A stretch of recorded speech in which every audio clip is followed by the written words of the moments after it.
la musique qu'on joue, elle est répartie sur 4 siècles, avec des dizaines de milliers de titres. Donc c'est dommage de s'en tenir juste à quelques-uns que tout le monde connaît et que souvent les gens n'écoutent plus. Ce qui est très intéressant, c'est pas tellement de chercher la surprise à tout prix, mais de créer des projets qui fassent que des œuvres connues puissent être mises en relation avec des œuvres qui ne le sont pas.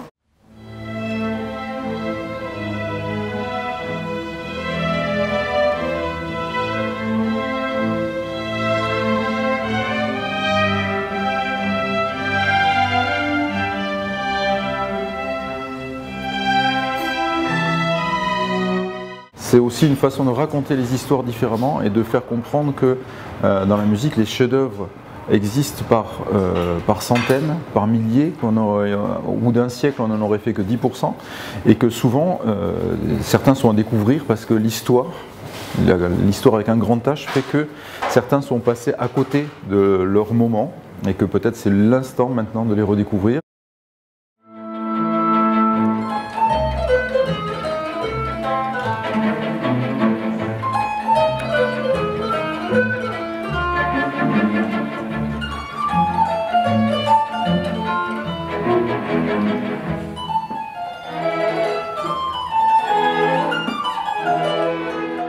On a eu un très bon contact, je crois, avec les musiciens, avec Chloé qui dirigeait, puis bon, Jean-François. Enfin, il y a un esprit familial ici qui est très agréable. C'était en fait de la musique pour se faire plaisir aussi.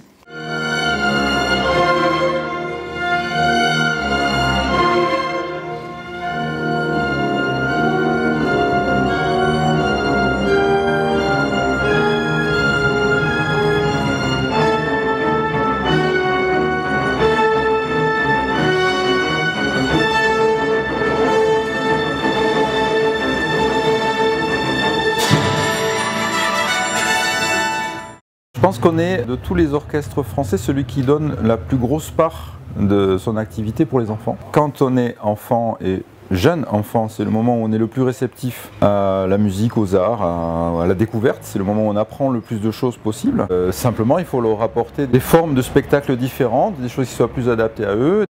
On fait des concerts découvertes à Micropolis en janvier qui sont associés à nos concerts du Nouvel An. On fait des créations comme le Concerto pour Pirates, qui est un spectacle entier construit pour les enfants. On fait évidemment l'Orchestre des Jeunes, qui a lieu tous les étés. L'année dernière, je crois, il y avait 93 jeunes musiciens entre 10 et 21 ans. On fait des ateliers découverts toute l'année, des créations de petits jeux, de choses comme ça, qui sont très faciles à appréhender pour les enfants, même s'ils ne connaissent pas du tout la musique. On fait du sound painting avant tous nos spectacles, des rendez-vous compte, donc de la série jeunesse qu'on fait pour les week-ends. Alors le sound painting, c'est une façon de créer de la musique à fonction de gestes qu'on fait un peu comme un chef d'orchestre, mais sans qu'on ait besoin de connaître la musique. C'est un petit peu magique, alors il faut venir découvrir ça. On a pour les plus grands des rencontres avec les artistes, des rencontres pour ceux qui jouent vraiment déjà d'un instrument par exemple, des masterclass. Alors ça c'est déjà pour ceux qui sont dans des conservatoires qui rencontrent les musiciens qu'on invite et qu'on fait venir. Et évidemment on a des concerts scolaires qui sont dans le cadre de l'éducation nationale.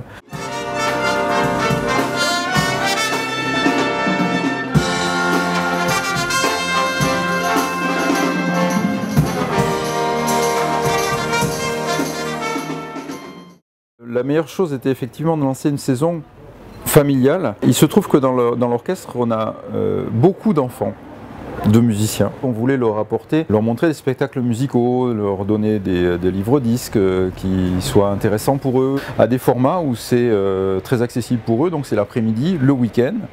Ils peuvent évidemment venir et c'est bien prévu pour ça avec leur famille. On a plus à faire à proposer des choses qui sont de très grande qualité, de musiciens qui ont été un peu oubliés ou des choses qu'on redécouvre, comme par exemple les leaders d'Alma Mahler qu'on a enregistrés, qui est un disque qui a fait un vrai carton. Alors il y en a deux qui vont sortir bientôt.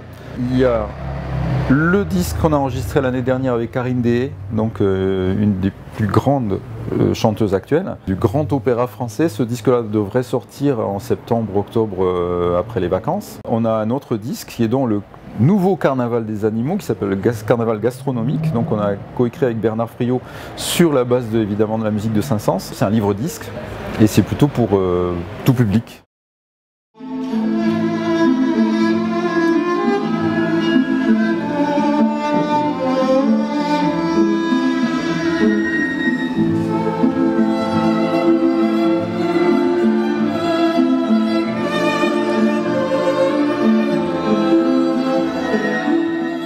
très bien connaître la musique et vouloir réécouter pour la 80e fois une symphonie de Mahler, mais on peut ne pas du tout connaître la musique et être touché par autre chose dans cette musique-là. Et il y a tous les stades entre les deux. Les portes sont ouvertes, il suffit d'arriver avec l'envie, la curiosité. Et c'est ça qu'on essaie de susciter aussi dans notre programmation, la curiosité et le renouvellement, en ayant la garantie que l'orchestre donne le maximum à chaque fois qu'il joue, avec l'envie de donner beaucoup pour les gens qui sont prêts à l'accepter. Et il suffit de rentrer et d'être prêt à ouvrir ses oreilles et se laisser faire en fait. C'est assez simple.